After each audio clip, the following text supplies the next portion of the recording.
విజయవాడలో world class amenities తో luxury land mark ready to occupy budget friendly premium gated community మన కానూరులో PVR elite. ఆంధ్రప్రదేశ్‌లో ఒక భారీ పరిశ్రమకి సంబంధించి ముఖ్యంగా బీపీసీఎల్ రిఫైనరీకి సంబంధించి కీలకమైన ముందడుగు పడింది. ల్యాండ్ అలాట్‌మెంట్ పైన రాష్ట్ర ప్రభుత్వం నిర్ణయం తీసుకుంది. దానికి సంబంధించినటువంటి జీవోను కూడా రిలీజ్ చేసింది. దాదాపు ₹1,00,00,000 ఇన్వెస్ట్‌మెంట్‌తో బీపీసీఎల్ ఉమ్మడి నెల్లూరు జిల్లా పరిధిలో ఇప్పుడున్నటువంటి ప్రస్తుత నెల్లూరు జిల్లా పరిధిలో కూడా రామాయపట్నం పోర్ట్ గురించి మనం వింటూ ఉన్నాం. ఆ పరిధిలోనే 6,000 ఎకరాల భూమిని ఆంధ్రప్రదేశ్ ప్రభుత్వం కేటాయించింది. సో దీనికి సంబంధించిన జీవోలో ఏం చెప్తున్నారు, ప్రభుత్వం చెప్పినటువంటి మాటలేంటి, బీపీసీఎల్ ప్రాజెక్ట్ గురించి కూటమి ప్రభుత్వం ఏర్పడిన వెంటనే జరిగినటువంటి పెద్ద డిస్కషన్ కింద మనం దీన్ని చూడాల్సి ఉంటుంది. ఆంధ్రప్రదేశ్ అభివృద్ధి కోసం ₹1,00,00,000 ఇన్వెస్ట్మెంట్ తేబోతున్నారనే చర్చ జరిగింది. వివిధ ఆప్షన్స్ని చూసినాక ఫైనల్గా నెల్లూరు జిల్లా రామాయపట్నం సమీపంలో ఉన్నటువంటి భూముల పైన ఆసక్తి చూపించింది బీపీసీఎల్. ₹1,00,00,000 పెట్టుబడి కాబట్టి కేంద్ర ప్రభుత్వ సిఫార్సు ద్వారా ఫైనల్గా ఈ ప్రాజెక్ట్ని ఏపీకి తీసుకురాగలిగారు. ఇప్పుడు అందులో కీలకమైనటువంటి ముందడుగు పడింది. జియో రిలీజ్ చేసింది రాష్ట్ర ప్రభుత్వం. ఆ జియోకి సంబంధించినటువంటి డేటా, ఇన్ఫర్మేషన్, అలానే దీనికి ఇవ్వబోతున్నటువంటి ఇనిషియల్ బెనిఫిట్స్ గురించి కూడా ఈ జియోలో మెన్షన్ చేశారు. ఒకసారి చూద్దాం. ఇది ministry of industry and commerce department release చేసింది. Bharat petroleum corporation limited for setting up of green field refinery and petrochemical complex near Ramayapatnam port, Nellore district with all operational capacity of refinery ranging between 9 to 10 million metric tons per annum. Approval of allotment of 6,000 acres. ఇది క్లియర్గా mention చేసేసారు. 6,000 ఎకరాలు అక్కడ ఉన్నటువంటి భూములు, ఏపీఐఐసిసి ఆధ్వర్యంలో ఉన్నటువంటి భూముల్లో 6,000 ఎకరాలని కేటాయిస్తున్నట్టుగా land near Ramayapatnam port in Nellore district on the coast and commitment to provide financial incentives covering 75% of the capital expenditure over 20 years on investment of 96,862 crores.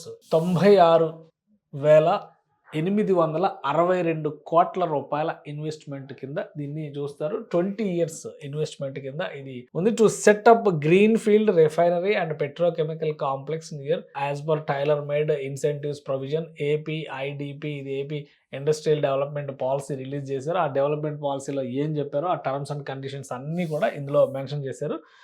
ఇందులో ఇచ్చినటువంటి డేటా ప్రకారం పర్ యానం ఎంత ఇన్వెస్ట్మెంట్స్ చేయబోతున్నారు అనేది కూడా ఇందులో మెన్షన్ చేశారు. ఒకసారి ఆ డీటెయిల్స్ కూడా మనం చూద్దాం. ఎందుకంటే వచ్చేటువంటి 5 ఏళ్ల ఇన్వెస్ట్మెంట్ కింద దీన్ని పేర్కొంటున్నారు కాబట్టి ఇది 2025-26కి సంబంధించి ఫస్ట్ ఇనిషియల్ ఇన్వెస్ట్మెంట్ 4,843 కోట్ల రూపాయలని బీపీసీఎల్ ఇన్వెస్ట్ చేయబోతుంది. భారత్ పెట్రోలియం కార్పొరేషన్ దీనికి సంబంధించినటువంటి డిపిఆర్ను కూడా ఆల్రెడీ రాష్ట్ర ప్రభుత్వానికి సబ్మిట్ చేసింది. 2026-27 సంవత్సరానికి సంబంధించి చూస్తే కనుక 9,686 కోట్ల రూపాయలను ఇన్వెస్ట్ చేయబోతున్నారు.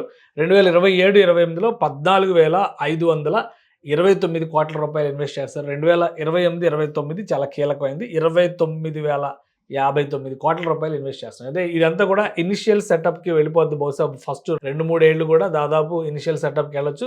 ప్రొడక్షన్ స్టార్ట్ చేసేదానికి మిగతా దానికి చూస్తే కనుక 2029-30 నాటికి 38,745 కోట్ల రూపాయలు ఇన్వెస్ట్ చేస్తారు. మొత్తం కలిపి 96,862 కోట్ల రూపాయల ఇన్వెస్ట్మెంట్స్ నెల్లూరు జిల్లా పరిధిలో రామాయపట్నం పోర్ట్ సమీపంలో పెట్టబోయేటువంటి ఈ రిఫైనరీ కాంప్లెక్స్ కోసం కేటాయించబోతుంది బీపీసీఎల్. ఇందులో ఫారిన్ కంపెనీలు కూడా, అరామ్కో లాంటి కంపెనీలు కూడా ఇందులో భాగస్వామి అవుతాయి అనేటువంటి ఒక చర్చ జరుగుతుంది. కానీ బీపీసీఎల్ పేరు మీద ఆపరేషన్స్ అన్నీ కూడా జరుగుతున్నాయి. ఇక దీనిలో ఈ 6,000 ఎకరాల ల్యాండ్ యూటిలైజేషన్ ఏ విధంగా జరగబోతుంది, దానికి సంబంధించినటువంటి ఇన్ఫర్మేషన్ కూడా ఇందులో పొందుపరిచారు. Block 1, block 2, block 3, block 4, block 5 ఇట్లా 5 విభాగాలుగా దీన్ని వర్గీకరించారు. So allotted land 6,000 acres of land ఇది అలాట్ చేస్తే అందులో టౌన్షిప్, లెర్నింగ్ సెంటర్ అండ్ ఎస్డిఐకి సంబంధించినటువంటి ల్యాండ్ 787 ఎకరాలు పోతుంది. రిఫైనరీ అండ్ పెట్రోకెమికల్ యూనిట్స్కి సంబంధించి 2,333 ఎకరాలు పోతుంది. అడ్మిన్ మెయింటెనెన్స్ అండ్ ప్రోడక్ట్ ట్యాంక్స్కి సంబంధించి 1,085 ఎకరాలు పోతుంది. క్రూడ్ ఆయిల్ టెర్మినల్ 800 ఎకరాలు పోతుంది. ఇక గ్రీన్ H2 అండ్ రెన్యూవబుల్స్కి సంబంధించి 1000 ఎకరాలు కేటాయిస్తారు. మొత్తం కలిపి 6,000 ఎకరాలు. అంటే గ్రీన్ H2 అంటే గ్రీన్ పెట్రోకెమికల్ కాంప్లెక్స్ అన్నారు కాబట్టి క్రూడ్ ఆయిల్తో పాటు గ్రీన్ ఎనర్జీస్ పైన కూడా, రెన్యూవబుల్ ఎనర్జీస్ పైన కూడా బీపీసీఎల్ ఫోకస్ పెడుతుంది. సో అందులో భాగంగా ఈ 6,000 ఎకరాల భూముల్ని కూడా ఇక్కడ కేటాయిస్తున్నారు. సో మొత్తం ఈ భూముల అలాట్మెంట్ విషయంలో out of 6,000 acres total extent of ISBL, OSBL అంటే inside battery limits and outside battery limits area of refinery 3,552 acres అవుతుంది. Out of which 1,127 is required for green belt area. So అంటే 33% of ఈ region, ఈ 6,000 ఎకరాల భూమిలో 33% భూమిని green belt area కింద develop చేసే బాధ్యత కూడా దీనికే ఇస్తారు.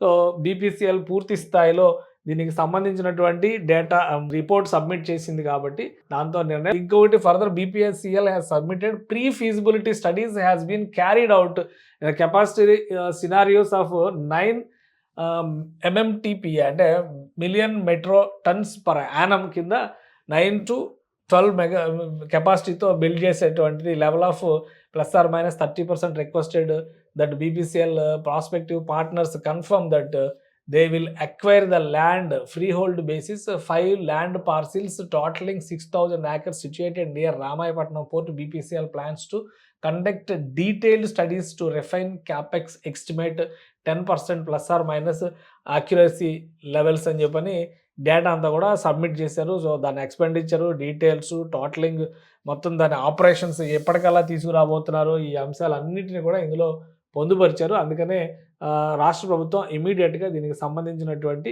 కేటాయింపులు చేసింది. వాటితో పాటు ఇందులో ఇన్సెంటివ్స్, ఎటువంటి ఇన్సెంటివ్స్ ఇవ్వబోతున్నారు, దాని వాల్యూమ్ ఎంత అనేది కూడా ఈ జీవోలో రాష్ట్ర ప్రభుత్వం క్లియర్గా ఇచ్చేసింది.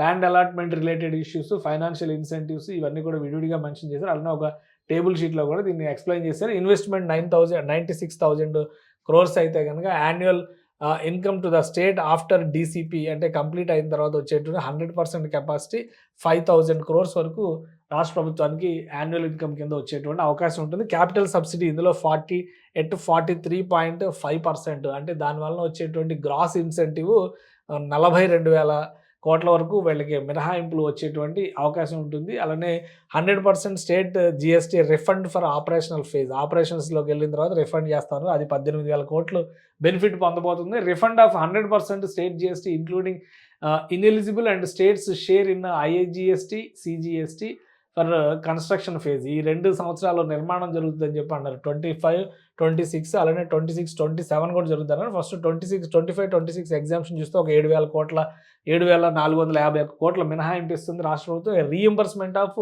CSS charges collected by state అంటే దీనికి సంబంధించి 15 ఏళ్ల పాటు మినహాయింపులు ఇస్తుంది. After the state of the companies commercial production అప్పటి వరకు ఇది బెనిఫిట్ వస్తుంది. అది కూడా 4,900 కోట్ల రూపాయల వరకు బెనిఫిట్ రాబోతుంది. స్టాంప్ డ్యూటీ 100% వైవరు, అది 150 వరకు ఇది మినహాయింపు వస్తుంది. సో మొత్తం చూస్తే కనుక టోటల్ 72,000 కోట్ల రూపాయల బెనిఫిట్స్ రాష్ట్ర ప్రభుత్వం ఇవ్వబోతుంది. అంటే ఇన్సెంటివ్స్ టు ఇన్వెస్ట్మెంట్ రేషియో 75%, వాళ్ళు పెట్టేటువంటి ఇన్వెస్ట్మెంట్లో 75% బెనిఫిట్స్ ఉండేలాగా ఆ టైం ఫ్రేమ్తో సహా రాష్ట్ర ప్రభుత్వం డిసైడ్ చేసింది. అందుకనే ఆంధ్రప్రదేశ్లో పరిశ్రమను పెట్టడానికి బీపీసీఎల్ ఎంచుకుంది. బీపీసీఎల్ పార్ట్నర్స్ కింద అరామ్కో కంపెనీ అంటున్నారు, మరి ఏదైనా కంపెనీ వస్తుందా లేదా బీపీసీఎల్ ఇండివిజువల్ ఇన్వెస్ట్మెంట్ కిందకి వెళ్తున్నారు. మొత్తం మీద ఒక పెద్ద స్టెప్, జైంట్ స్టెప్ అంటారు కదా, ఒక జైంట్ స్టెప్ కింద చూడాలి. రాష్ట్ర ప్రభుత్వం ఇచ్చేటువంటి బెనిఫిట్స్తో పాటు ఇన్వెస్ట్మెంట్ సైజెస్ కూడా ఇక్కడ క్లియర్గా ఎక్స్ప్లెయిన్ చేశారు. రాబోయేటువంటి 4 ఏళ్లలో ఎలాంటి ఇన్వెస్ట్మెంట్స్ పెట్టబోతున్నారు, మొత్తం 5 ఏళ్లకి యాక్షన్ ప్లాన్ ఉంది. 4 ఏళ్ళు చాలా క్రూషియల్ పీరియడ్ కింద ఫస్ట్ ఫేజ్ ఇక్కడ 28, 29లో ప్రొడక్షన్ కనుక స్టార్ట్ చేయగలిగితే ఒక పెద్ద సక్సెస్ కింద చూడాల్సి ఉంటుంది. నెల్లూరు జిల్లా ముఖ చిత్రాన్ని మార్చేటువంటి ప్రాజెక్ట్ అవుతుంది. ఎందుకంటే ఇక్కడ ఒక జాగ్రఫీని కూడా మనం ఒకసారి స్టడీ చేయాల్సినటువంటి అవసరం కనిపిస్తుంది. మొత్తంగా నెల్లూరు జిల్లా ఆంధ్రప్రదేశ్లో ఒక కొసలో కనిపిస్తుంది. అంటే దాదాపుగా ఇటు లొకేషన్ వైజ్గా సముద్ర తీరంలో కనిపిస్తున్నటువంటి లొకేషన్ వైజ్గా చూస్తే కనుక ఇది రామాయపట్నం అనేది చాలా క్రూషియల్ ప్లేస్ కాబోతుంది. సముద్ర తీరంలో ఇక్కడ ఒక పెద్ద పోర్టు నిర్మాణం జరుగుతుంది, ఆల్రెడీ నిర్మాణం జరుగుతుంది. ఈ పోర్టు నిర్మాణంతో పాటు దానికి సమీపంలోనే ఇంత పెద్ద ఫ్యాక్టరీ రాబోతుంది. దీనికి దాదాపు 100 కిలోమీటర్ల దూరంలో ఇక్కడ కృష్ణపట్నం పోర్ట్ ఉంది.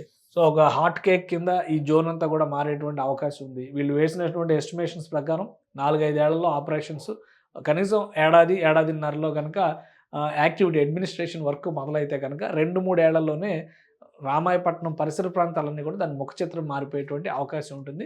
ఆంధ్రప్రదేశ్ ప్రభుత్వం ఇచ్చినటువంటి బెనిఫిట్స్ వాళ్ళు పెడుతున్నటువంటి ఇన్వెస్ట్మెంట్స్ ఈ రెండు కూడా ఎందుకు ఇన్వెస్టర్స్ ఆంధ్రప్రదేశ్ వైపు మొగ్గు చూపుతున్నారంటే ఇస్తున్నటువంటి బెనిఫిట్స్ ఆధారంగానే చూడాల్సి ఉంటుంది మనం.